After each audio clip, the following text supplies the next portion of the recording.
There is a common misconception that human trafficking involves transporting people from one place to another, and that it tends to involve foreigners or immigrants. People can be trafficked for labor, for organs, or for sex.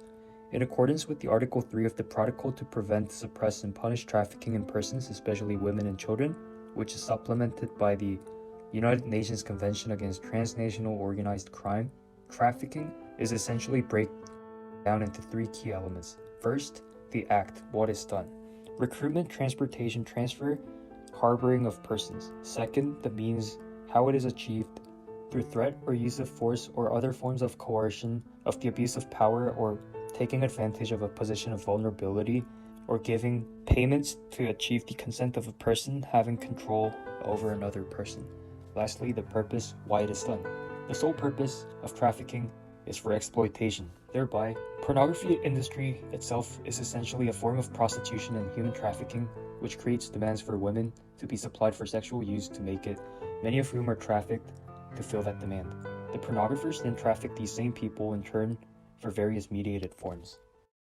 My name is Cindy, and I'm 25 years old. I've been with this company for 4 years, and I come from a happy and prosperous family in China. However, 4 years ago, my dad couldn't escape the evil temptation of gambling, and that very year, my mom was diagnosed with leukemia. At that moment, my life took a dark turn, only for the worse.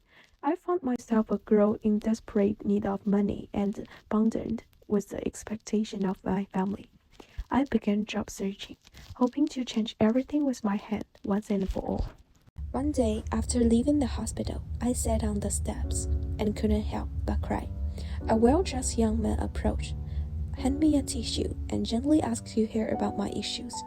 It had been a while since anyone had shown concern for my emotions. So I opened up about my frustration and helplessness I had been through. He patiently comforted me, sitting by my side until my emotion gradually stabilized. To my surprise, he then handed me his business card, revealing that he was the owner of a modeling agency. He saw the potential in me to become an international model, and also mentioned the attractive average monthly income for models of £20,000. He suggested that I consider it. I remember being random speechless. I feel like he was the one who was going to save me from the darkest moment of my life. As I headed home, I couldn't stop fantasizing about my life taking a positive turn, with the promising financial stability that would come along. After contemplating it for a few days, I gave him a call and I decided to take the job. I figured it could be the fastest way to get the money needed to help my family at the moment. As I settled into the early days of work, things went smoothly, and I adopted the job, eagerly looking forward to the chance to model for a luxury brand. In my second week on the job, he mentioned an upcoming event with top figures in the industry on Friday. A once-in-a-lifetime opportunity to connect with the networks and resources that could transform my future career. As a newcomer, I was both surprised and excited, looking forward to Friday with high expectations for a bright future.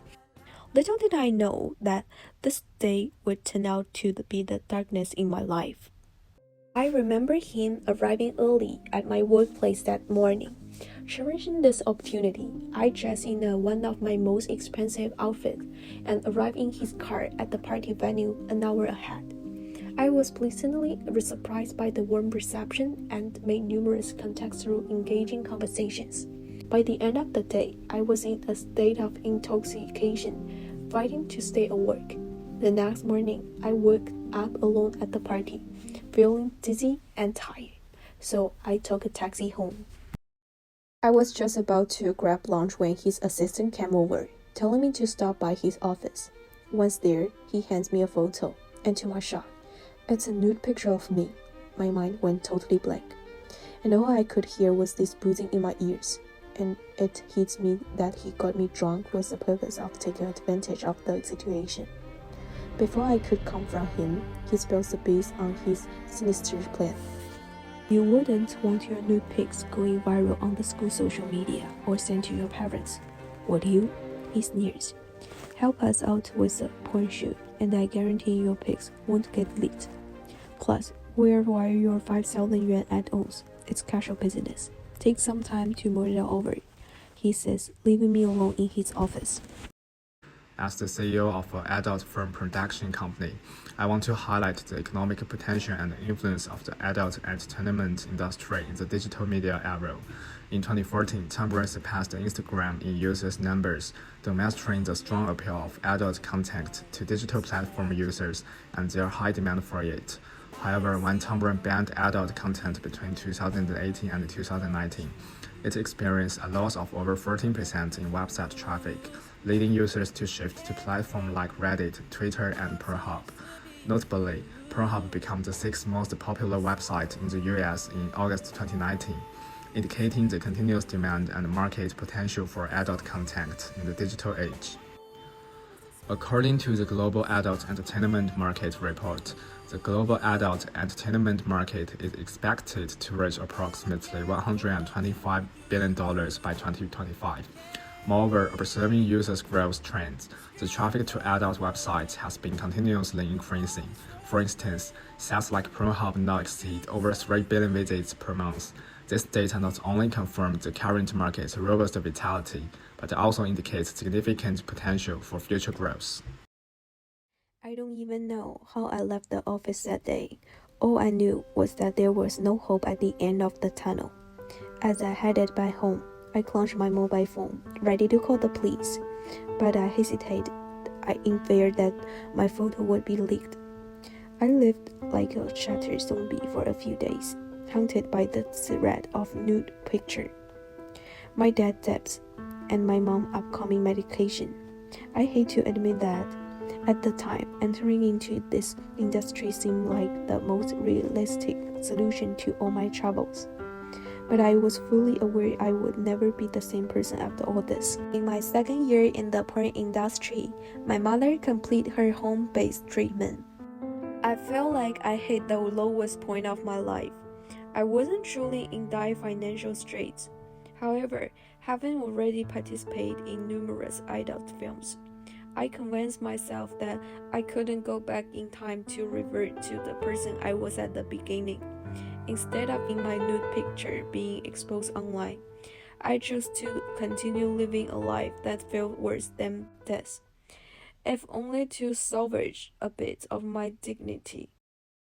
Pornography plays a unique role in fueling the human trafficking industry by both contributing to the demand for more traditional forms of sex trafficking and creating another profitable opportunity window for traffickers who enslave victims for the production of pornographic media. Although the legitimate corporations increasingly traffic the materials, the pornography industry, just like any other means of human trafficking, remains at base an organized crime industry built upon force. They usually consent to the acts only in the degraded sense of the word, in which a person who despairs at stopping what is happening sees no room for escape, has no legitimate alternative, and is almost always economically desperate, whilst being subjugated to sexual abusement for payment, even if in most cases the payment goes to somebody else.